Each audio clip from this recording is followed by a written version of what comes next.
Imagine-se no coração do inverno, a bordo do trem mais luxuoso do mundo, o Expresso do Oriente, um santuário de veludo, mogno e cristal, deslizando por uma paisagem branca e infinita. Cada passageiro a bordo carrega seus próprios segredos, suas próprias histórias. Mas nesta noite, o trem não é apenas um meio de transporte. Ele se tornará uma gaiola, uma câmara de julgamento e uma cena de crime. O que acontece quando 12 estranhos, um detetive genial e um homem morto, ficam presos juntos, isolados do mundo, por uma muralha de neve? A resposta é uma das histórias mais engenhosas já contadas. Mas esta não é apenas uma ficção. Por trás da genialidade de Agatha Christie pulsa a dor de uma tragédia real, um crime que chocou o mundo e deixou uma ferida que nem o tempo pôde curar. Estamos em uma noite gelada nos Balcãs. O Expresso do Oriente, normalmente um exemplo de pontualidade e ordem, para abruptamente.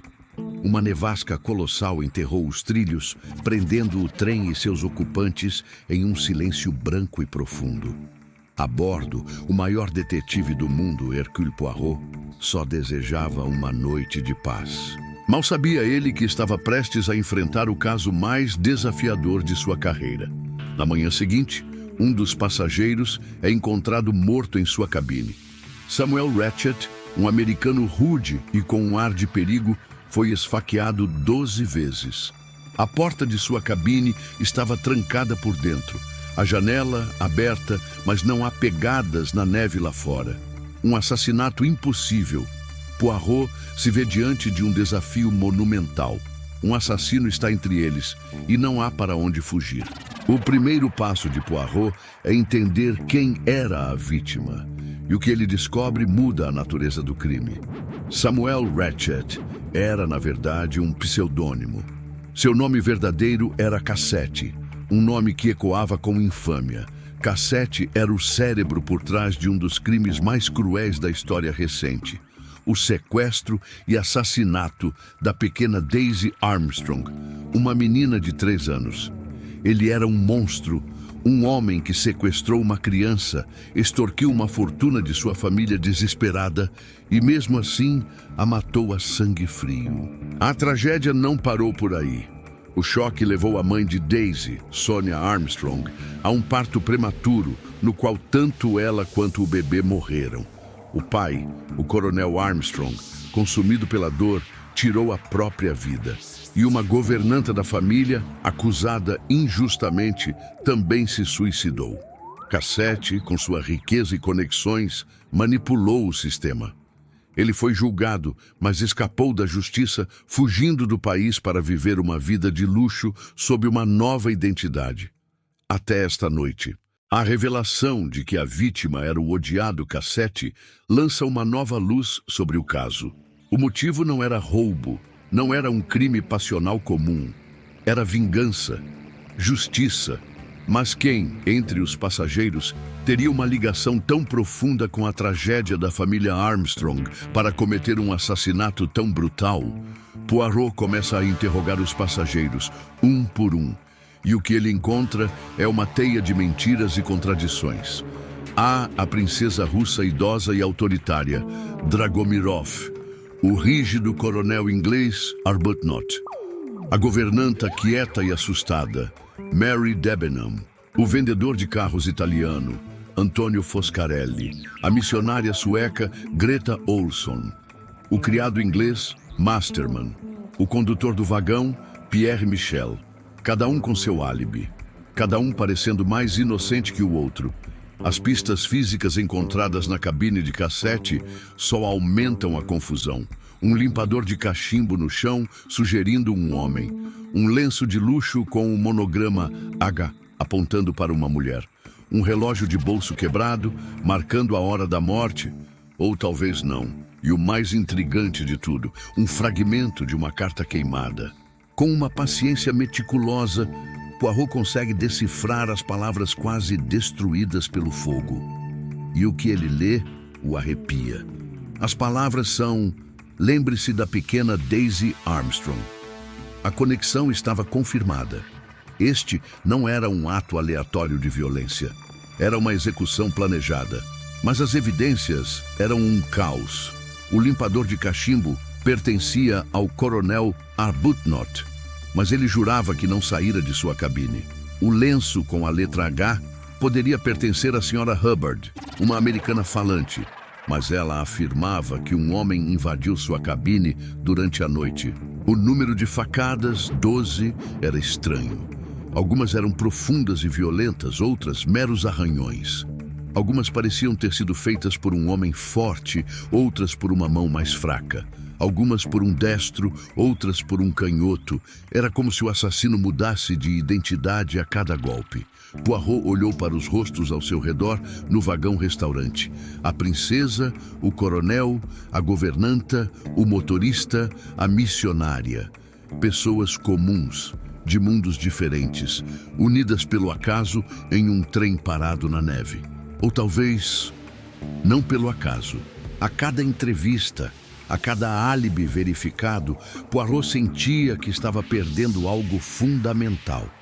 Cada peça do quebra-cabeça parecia se encaixar em um lugar diferente, criando uma imagem impossível. Ele não estava lidando com um assassino. Estava lidando com algo muito mais complexo, muito mais profundo. Ele percebeu que todos os passageiros, de uma forma ou de outra, estavam mentindo. Mas por quê? O que unia essas 12 pessoas aparentemente desconhecidas? A resposta estava enterrada sob anos de dor e um desejo insaciável por uma justiça que a lei lhes negara.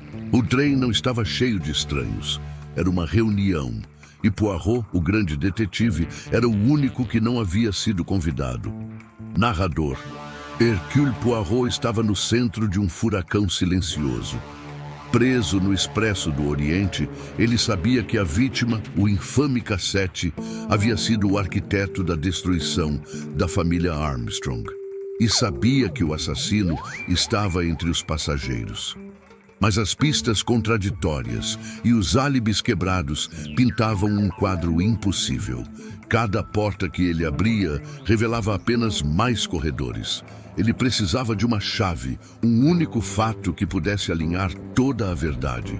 Ele revisava as evidências em sua mente, o relógio, o lenço, as 12 facadas de naturezas tão diferentes.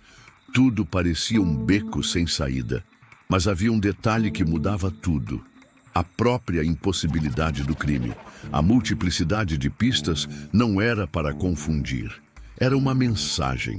Não era a obra de um único assassino tentando esconder seus rastros. Era a obra de muitos, cada um deixando o seu. Foi então que Poirot começou a ver. Ele não estava investigando 12 suspeitos. Ele estava investigando 12 jurados. Com uma nova perspectiva, ele desfez a teia de mentiras, fio por fio. A princesa Dragomirov, ela não era apenas uma aristocrata. Era a madrinha de Sonia Armstrong. O coronel Arbuthnot, um amigo próximo do coronel Armstrong, seu companheiro de armas.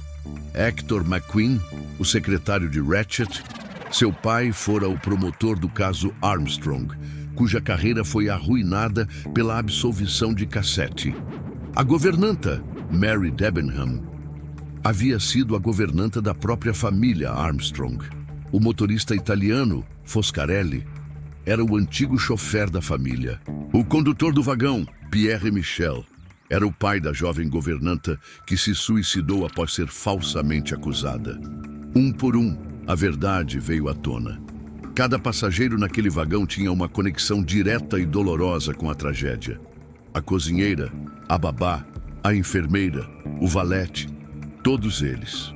Juntos, eles formavam o fantasma da casa Armstrong, um grupo de almas quebradas pela crueldade de um único homem. Eles haviam rastreado Cassette e o prenderam em sua própria armadilha de luxo no Expresso do Oriente. A nevasca não fora um acaso para eles, fora uma oportunidade divina. A justiça que o mundo lhes negara, eles a fariam com as próprias mãos. Com a verdade cristalina em sua mente, Poirot convoca todos para o vagão-restaurante. A tensão é palpável. 12 pares de olhos o encaram, uma mistura de medo e desafio.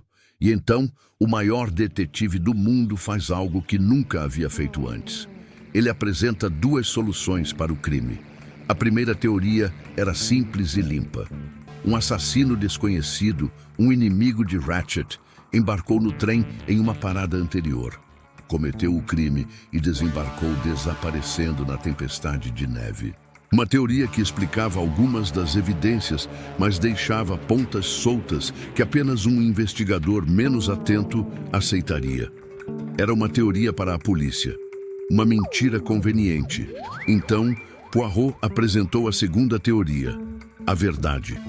Ele olhou para cada um deles, descrevendo sua verdadeira identidade e sua conexão com a pequena Daisy Armstrong. Ele explicou como eles agiram como um júri, cada um desferindo um único golpe de faca, um ato simbólico de justiça coletiva. 12 golpes, um para cada membro do júri que absolveu Cassette no tribunal. Eles haviam criado as pistas falsas de propósito, o limpador de cachimbo, o lenço, para criar a confusão perfeita. Foi uma execução, meticulosamente planejada e executada por 12 pessoas comuns, transformadas em vingadores pela dor e pela falha da lei. O silêncio no vagão era absoluto. Ninguém negou. As lágrimas nos olhos de muitos deles eram a única confissão necessária.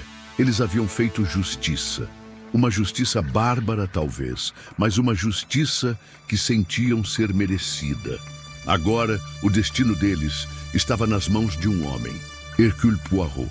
Um homem que dedicou sua vida inteira à lógica, à ordem e à verdade. A lei era clara. Eles eram 12 assassinos. Mas Poirot olhou para o rosto de Cassette em sua mente.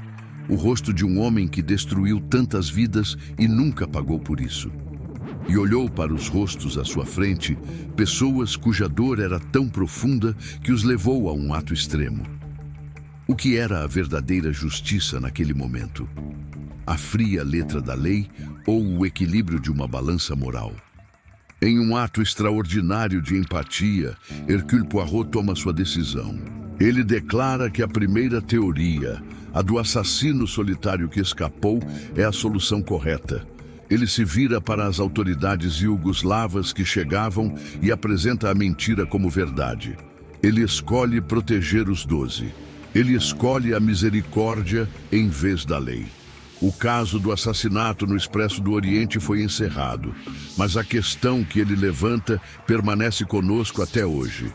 Hercule Poirot, o homem que vivia pela ordem e pelo método, mentiu para proteger 12 assassinos. Ele viu que, às vezes, a balança da justiça não está nos tribunais, mas no coração humano. Isso nos deixa com uma pergunta que ecoa através do tempo. A justiça é apenas aquilo que está escrito nos livros de lei? Ou existe uma justiça maior, uma justiça da alma, que às vezes exige que quebremos as regras? O que você teria feito no lugar dele? Obrigado por viajar conosco nesta análise profunda de um clássico imortal. Se você se emocionou e se intrigou com essa história de dor, vingança e moralidade, não se esqueça de deixar o seu like para nos ajudar a trazer mais conteúdo como este. Compartilhe este vídeo com outros amantes da literatura e do mistério. Ative o sininho de notificações para não perder nenhuma de nossas futuras investigações literárias. E o mais importante de tudo, se você ainda não faz parte da nossa comunidade, inscreva-se no canal. Até a próxima página.